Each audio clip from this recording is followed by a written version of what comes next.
So, this video is going to be me and my second attempt on a GP Willys MB Jeep from Tamiya 1/35 scale, which I have done before, but I've used once with Photo-etch and one without.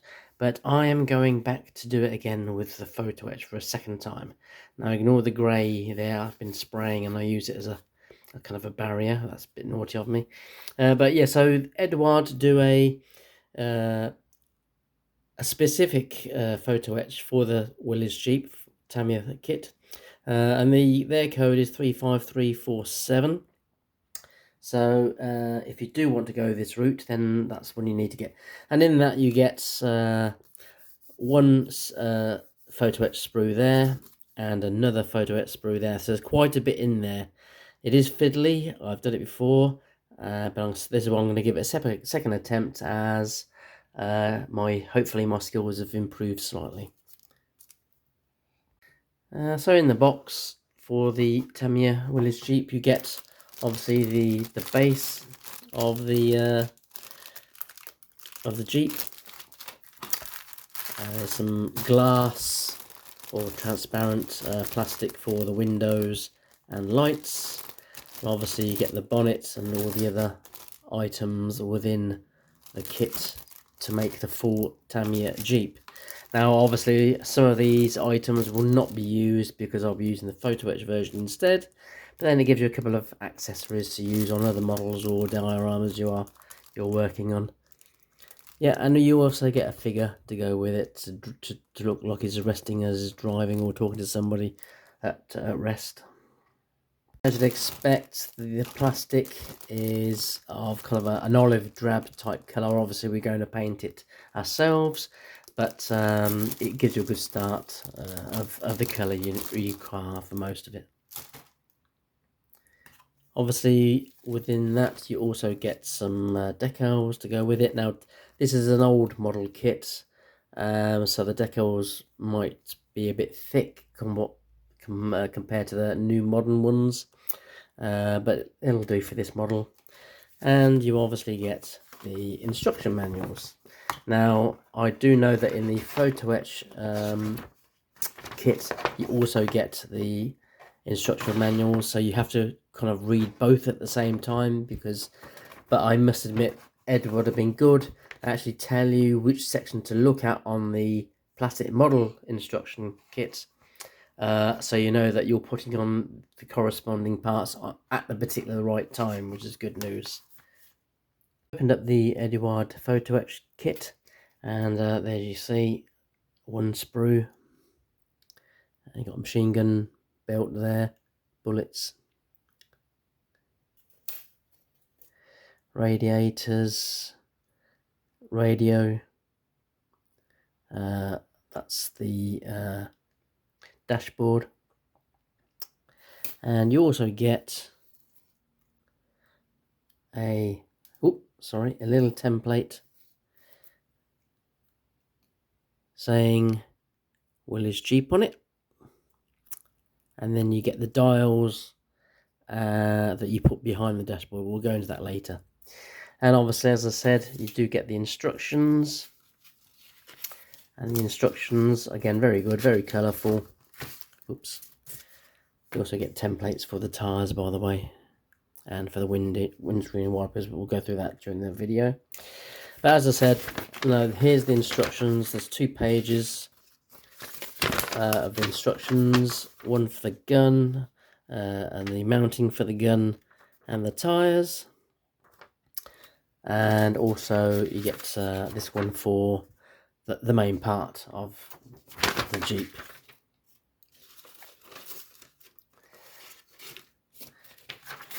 And as I said, it does tell you when to use these items, so yeah, it's a very, very, very concise. I really like this. Within the Photo-etch you do get some engine parts like the wiring, as you can see here, and the fan, which replaces the fan on the kit. So I suggest that if you do want to go for the Photo-etch option, then I would say that do it with a bonnet up, so you actually get to see the engine inside, or at least leave the bonnet loose and don't glue it down, so that when you do want to show it to friends or family, then at least you can open the bonnet and see the detail of the engine that you've also installed within the kit. At this point of the video, I've just realised that a lot of my media files have been crashed and lost, and therefore this video is going to be a bit bitty with shots of here and there of things I've done, but obviously not all of the build that I've done. So I hope you're not sad or glad about that, but that it is what it is. So please watch the rest, and hopefully that you do find some things that are still interesting within the video. And obviously the end results will be shown as usual, and there you'll see if I failed or managed to do all the photo etch. Okay, thank you for watching. So always try and, well I do anyway, try and keep the model or the plastic piece you're working on the same direction as the instructions, so you don't get confused and put it on the wrong part of the model. So there it is down. So what I'm going to do is get a bit of cocktail stick or barbecue stick, whatever you have. I'm using ultra glue ammo, which is good for photo etch. And then I get some tweezers, which I am not very good with tweezers.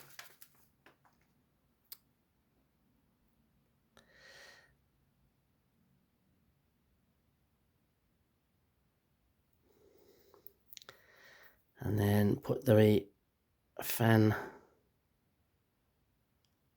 on as it said. There you go. So I'm going to wipe off some of that excess glue. There you go. On. Now, like most glues, this one's slightly different, this ultra glue from Ammo. It says for photo etch and clear parts, which it is, and it will stick it, but it does give you a bit more time. It doesn't stick instantly like super glue or the Tamiya thin. It does give you a bit of time to manipulate it and put it in the right place. So it is worth, if you've got especially small, very small parts, they're a bit more difficult to manipulate. This is definitely worth it to give you a bit more time before it sets. Just cutting out item 92, which is the item just there, which I think is for what it's supposed to be, the distributor, which goes towards the leads going towards the spark plugs. So let's just do that.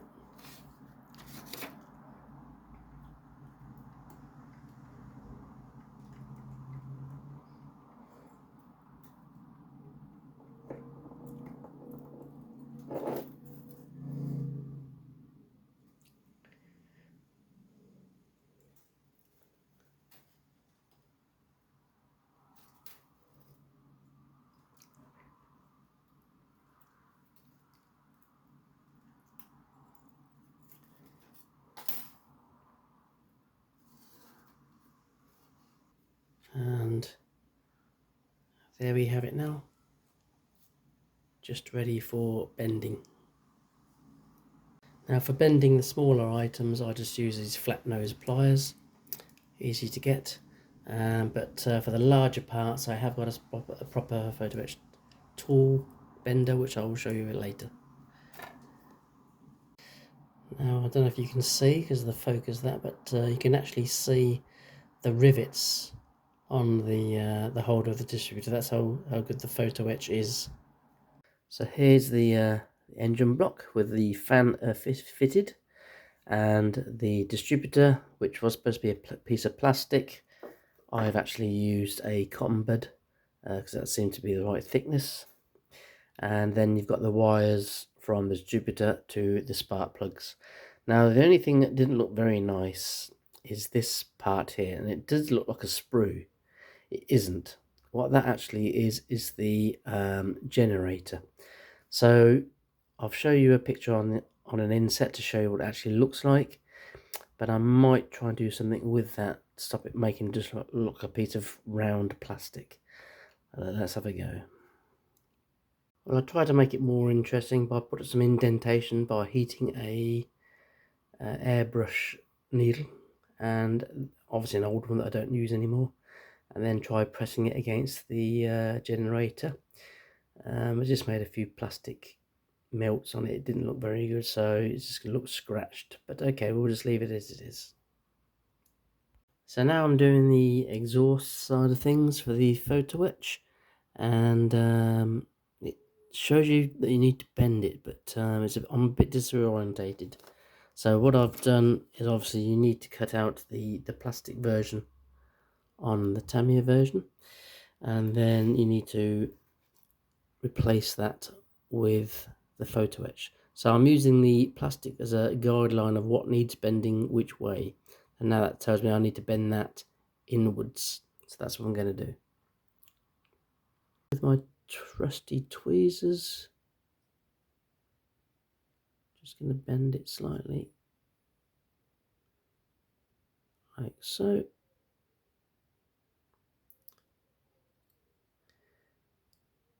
Looks good. And then just slightly, I should use the tool for this. So what I've done is cut the plate out, but I'm trying to keep this all in one piece so I don't lose the orientation. And then I'm just going to file this down and then place the Photo-etch version on top. Okay, so there's the bottom of the chassis done. So as you can see, I've put the Photo-etch tray there, and I've got the holders at the back. Look a bit unsquare, but I shall move them a little bit. And then I've got the distributor, sparks wiring, and the fan all on now. And on to the next step. So the next section is the radiator, and the radiator is a plastic part of the Tamiya A19, and I just need to, as it says, take out those two sections there and then add in my own grill from the Photo-etch. And there's the finished grills on the front of the Jeep. Just needs a bit of cleanup and then we'll be able to stick it down. Also on the Photo-etch there's these brackets here which you put in, which go underneath the rear seat. Now again, these don't look exactly straight, but then again I've just checked mine in reality and they're not exactly straight either. Again, here's some reference to material to show you what mine looks like. Now before I go priming and painting the tub and the chassis to date, I'm going to prime or prep should I say, the Photo-etches from this VMS product called Metal Prep 4K, and this just helps with the paint sticking to the metal parts. So all I'm doing is going to brush this on and then start the primer. Now when it comes to the primer, again I'm going to use one that's like a no-peel surface primer, which can be used on plastic, metal and resin, and this is also from VMS. Now again, you really have to give this a really good shake before you use it, but it is handy when you do use it. I've never had any problems with it. Just to prep, I'm just getting I'm actually going to put this on by brush, and again this is just to prep it ready for any paint to be put on it. So any metal part you're going to use, just put this prep stuff on.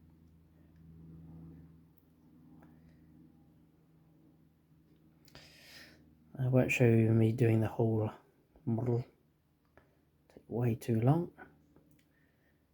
As you can see, I'm just liberally putting it on. Try not to get any bubbles in the kind of tread plate area. As long as you can feel it or see it go down, that's enough. Again, I'll do the rest of the model and come back to you afterwards after it's been sprayed, primed and painted. Okay, and here's the chassis to date. So as you see, I've put a VMS primer on it. Now this really needs to be shaken up because it came out kind of transparent because the ball bearing hadn't taken into the paint effect. So you really need to give this a good check and hear the ball bearing inside mixing the formulas together. But when it does mix well, it goes on well, and yes, there's no peeling. I also went over it with my normal primer straight afterwards, which is I use for my plastics. So this is Vallejo Better Primer. Now I went over it again because obviously I don't want two different types of primer on the same vehicle, just in case it changes the colour of the olive drab which I've used, which again is the Vallejo Model Air olive drab number 71043.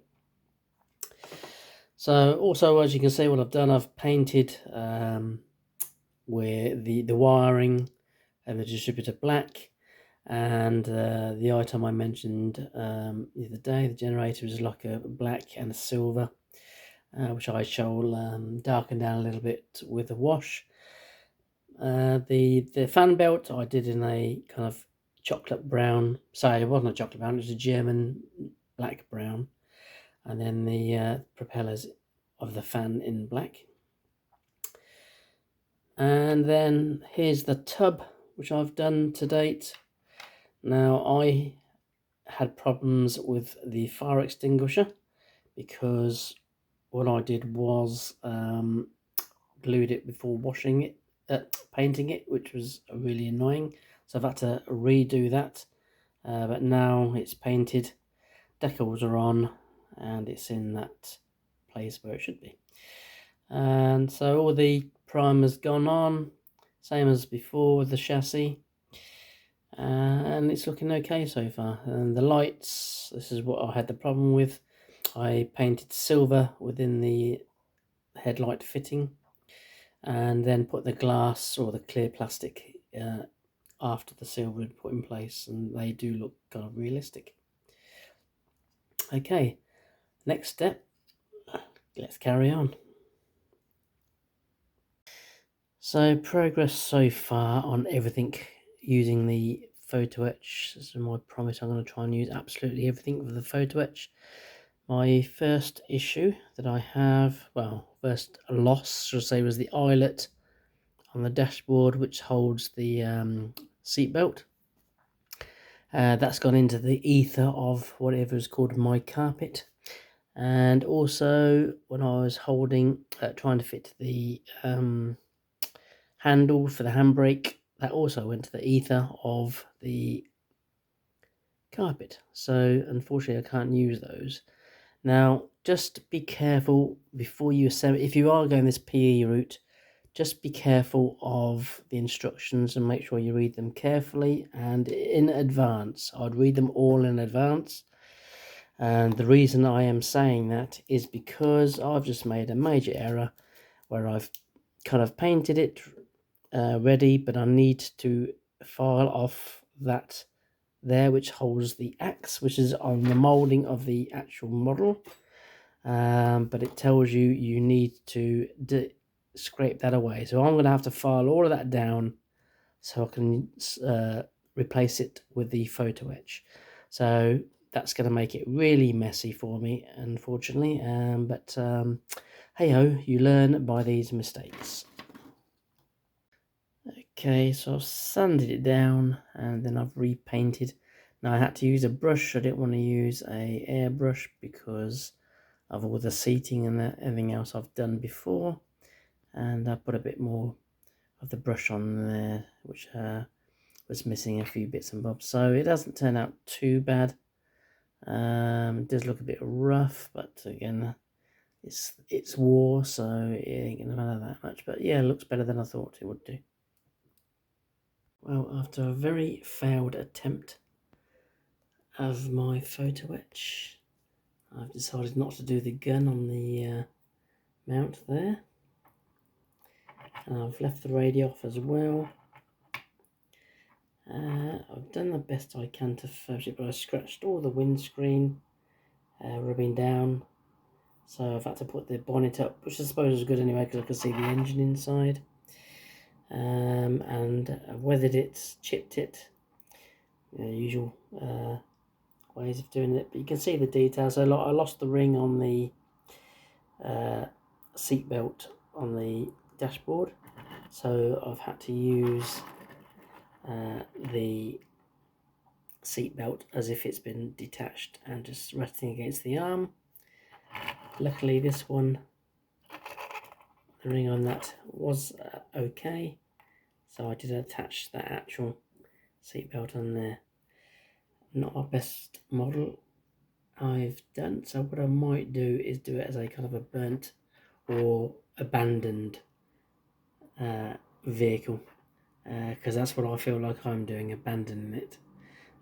Some things I did break. I broke the tow cable when filing it down, so that was difficult to that's the tow bar, so not tow cable, so that was difficult to put back into place. And I also broke the mirror there, side mirror, so again that was very fiddly, so I've left it as a kind of abandoning this model. So it's turned out okay, but it's not my most favourite I've done, and I shall carry on to the next step, which hopefully will be a base for it.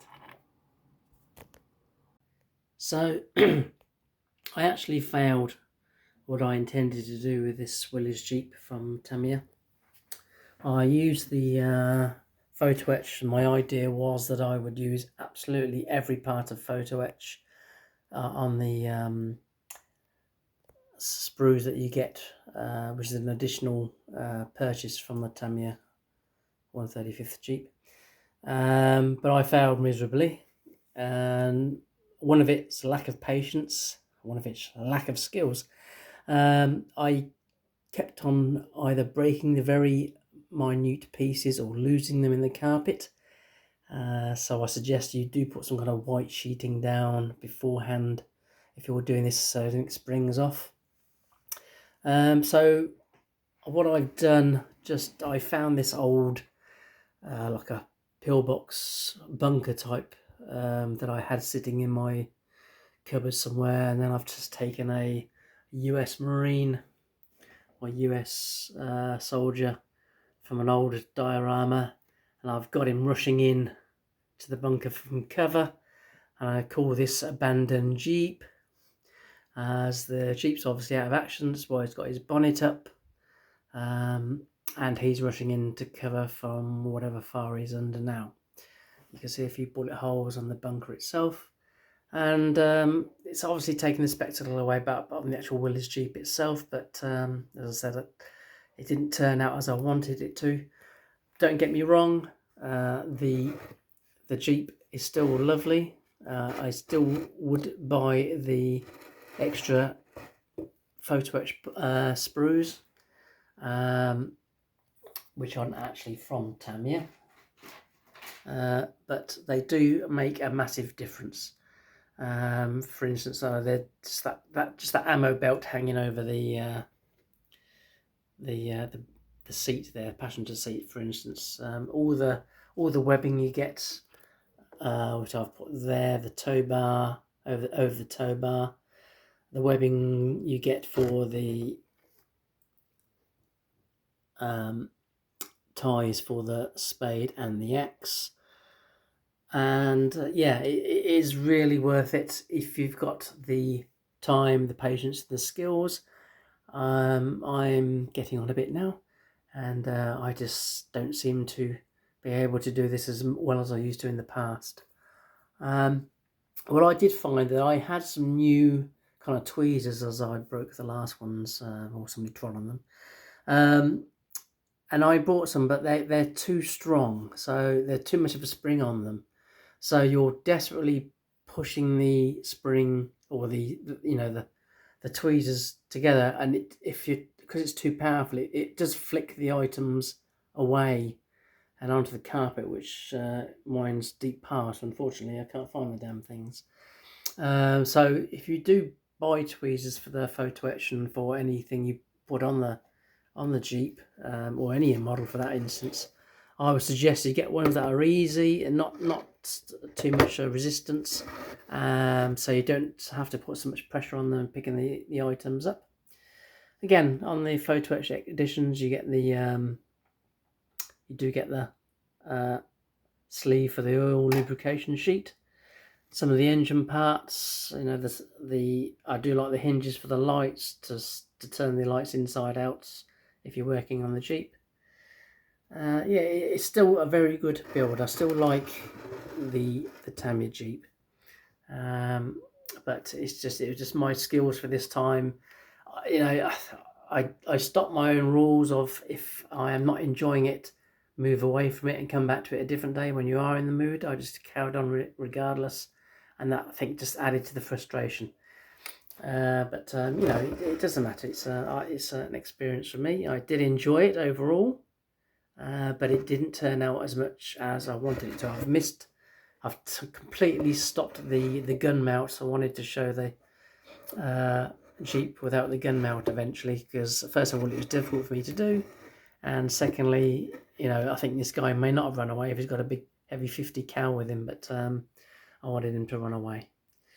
Yeah, so anyway, thank you for watching this.